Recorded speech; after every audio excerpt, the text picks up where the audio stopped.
মুখ বন্ধ রাখুন, কারণ আপনার মুখ হচ্ছে আপনার সাকসেসের সবচেয়ে বড় শত্রু।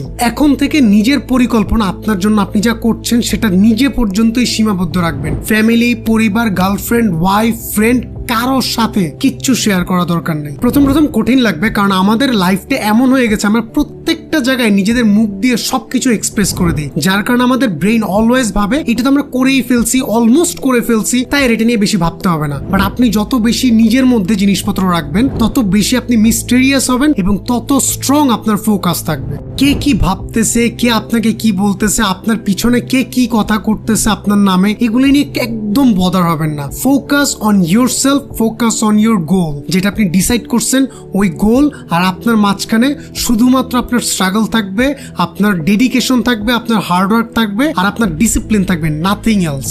যদি অ্যাকচুয়ালি কারো ওপিনিয়ন আপনার লাইফে ম্যাটার করে সেটা হচ্ছে আপনার নিজের ওপিনিয়ন। কারণ আপনি আজকে থেকে 5 বছর পরে আপনার জন্য যে গোলটা সেট করেছেন সেই ব্যক্তিটা আপনার এখনের অবস্থানে কি ভাববে সেইটাতে ফোকাস করেন। সেই ফিউচারের আপনি কি আপনাকে নিয়ে হতাশ ফিল করবেন অথবা ইন্সপায়ার্ড ফিল করবেন, ওই জিনিসটায় ফোকাস করুন। এবং 5 বছর পরের আপনি আপনার এখন বর্তমানের অবস্থা আপনাকে কি ধরনের সাজেশন দিবে, কিভাবে আগানোর নির্দেশনা দিবে, সেগুলোতে ফোকাস করার চেষ্টা করেন। এতে করে আপনার মাইন্ড স্ট্রং হবে, মেন্টালিটি ক্লিন হবে আর আপনার নিজের কনফিডেন্স অনেক বেড়ে যাবে। লাস্টলি এই পুরো প্রসেসটায় আপনার অনেক কষ্ট হবে, কারোর সাথে কিছু শেয়ার করতে পারবেন না, নিজের হার্ড ওয়ার্ক, বার্ন আউট হয়ে যাবেন, আরো বিভিন্ন প্রোজ এন্ড কনস আছে যেগুলোর জন্য আপনার ব্রেইন আপনাকে একটা টাইমে বলা শুরু করবে, ভাই হইছে বাদ দে, আর লাগবে না, অনেক হার্ড ওয়ার্ক করছিস। Don't focus on that.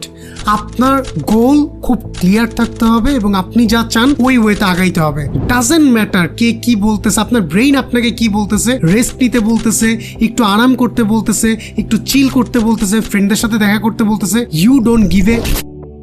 আর এই পুরো জার্নিতে এই সব জিনিস যখন আপনি বন্ধ করবেন তখন আপনার অনেক কষ্ট হবে, কষ্টতে ফোকাস দিয়েন না, কারণ আজকে কষ্ট হবে কিন্তু কালকে যখন আপনি সাকসেসফুল হবেন তখন আপনি নিজেকে নতুন একটা ভার্সনে ফিল করতে পারবেন। আর এই জিনিসটা বাকি পথ চলা আপনার জন্য এত ইজি করে দিবে আপনার কল্পনার বাইরে।